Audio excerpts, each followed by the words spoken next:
In another lecture, I explained to you how you were going to use an SDS gel to be able to separate out your aldolase from other proteins of different sizes. In this lecture, I will explain to you exactly how an SDS gel works the way that it does. So we are using acrylamide, and when we have a solution of acrylamide, we have acrylamide and bisacrylamide in our solution, and we're going to be adding temid and ammonium persulfate to that.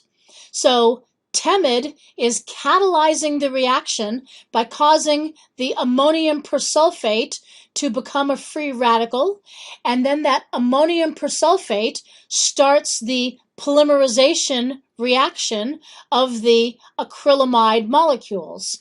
So what happens in a polymerization reaction, if you had acrylamide, just only acrylamide in there, you'd be making long acrylamide chains where one hooks to one, hooks to one, hooks to one, etc. So we also, in addition to the acrylamide molecule, have a bisacrylamide molecule.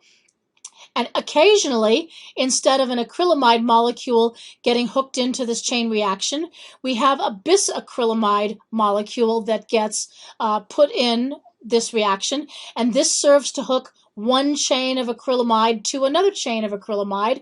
And basically, what you're doing is you're making a specific pore size between the two chains and the two side bisacrylamides hooking the two chains together. So having different amounts of acrylamide to bisacrylamide ratio, or having different percentages of acrylamide, are able to change the pore size of this acrylamide molecule. So basically, when you're doing this, the lower percentage of acrylamide is able to separate higher molecular weight proteins best. A lower percentage has overall much higher pores, so that it allows those larger proteins to get through better. A higher percentage of acrylamide has lots of more concentrated acrylamide, so the higher molecular weight proteins have a tougher time getting through that higher percentage of acrylamide, so it's going to separate lower molecular weight proteins best. So you can have a variety of concentrations from 4% to 20% of acrylamide, and depending on what target size of protein you want to separate. In addition to that, you'd have your ratio of acrylamide to bisacrylamide potentially change. When you are doing proteins, you generally use a ratio of 37.5 to 1 or 29 to 1 parts of acrylamide to bisacrylamide, because proteins generally are more spherical in shape. When you are doing DNA, you generally have a standard ratio of 19 parts of acrylamide to 1 part of bisacrylamide to make the pores a particular size, because DNA is fairly linear in its shape, and it's able to get through those pores based on just simply the length of the DNA molecule. So how exactly is this all working? So you're going to have two different gels on here. You're going to have a resolving gel, which is going to be a higher percentage than the stacking gel. The stacking gel has a very low percentage of acrylamide in here, basically serving only to hold the proteins in place so that they are exposed to a particular pH in their situation. The resolving gel has the higher percentage of acrylamide that you want to use to separate out the proteins, and it has a higher level pH.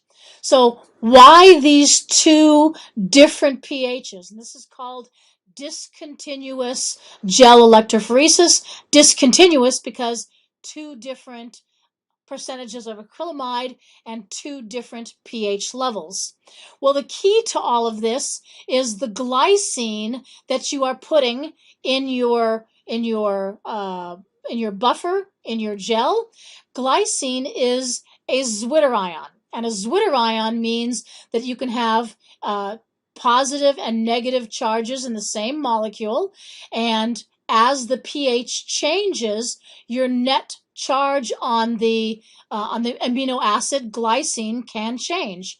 So at pH 8.5, there's a net negative charge to the glycine, but at pH 6.9, your glycine is uncharged because it has a positive here and a negative here for a net neutral molecule. So when you have your loading buffer that you're loading in your sample wells right here, you have tris chloride. Tris chloride is your buffer, and you're going to have glycine and you're going to have your proteins. Well, at pH 6.9, chloride carries a charge. Chloride is negatively charged. Glycine has no charge. So as your proteins are being drawn towards the positive electrode, because remember, they have SDS on them, so they're all being drawn towards the positive electrode, it's moving through this pH 6.9 layer. So as the proteins move through this, if the proteins are a little slow, they move to the glycine layer, and the glycine cannot carry a charge, but the proteins are carrying a charge because they're negatively charged because of that SDS, but they're not as negatively charged in a charge to mass ratio as the chloride ions are. So if they go slower, they hit the glycine and they're made to speed up. If they hit the chloride, then the chloride says, no, I've got this, you can slow down now. And so what happens is you're loading a whole bunch of protein. Maybe you have a deep well here that you're loading them in, and as they move through the gel, they're stacking. That's why it's called a stacking gel. They're stacking into a thinner and thinner and thinner layer till by the time they reach the end of the stacking gel, they're just a tiny, tiny, very, very thin layer, and then they hit the resolving gel. Well, when they hit the resolving gel, now that glycine has a negative charge. So the chloride has a negative charge, the glycine has a negative charge, and the proteins have a negative charge, but not in terms of the charge to mass ratio, not as much as the chloride or the glycine. So the chloride and the glycine are zipping on ahead, leaving the proteins to bring up the rear.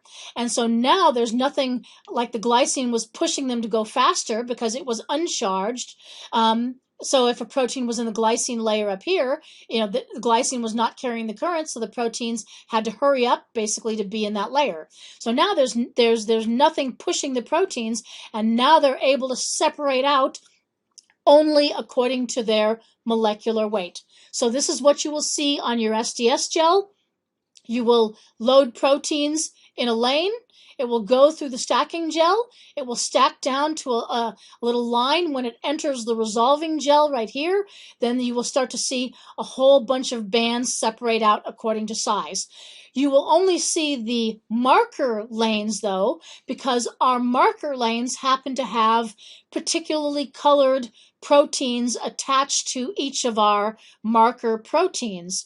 Our aldolase and our other proteins from the cell do not have any colors attached to them. So even though this is happening in the gel, you're not going to see it. But we specifically use colored markers so that you can see the separation process in the video happening.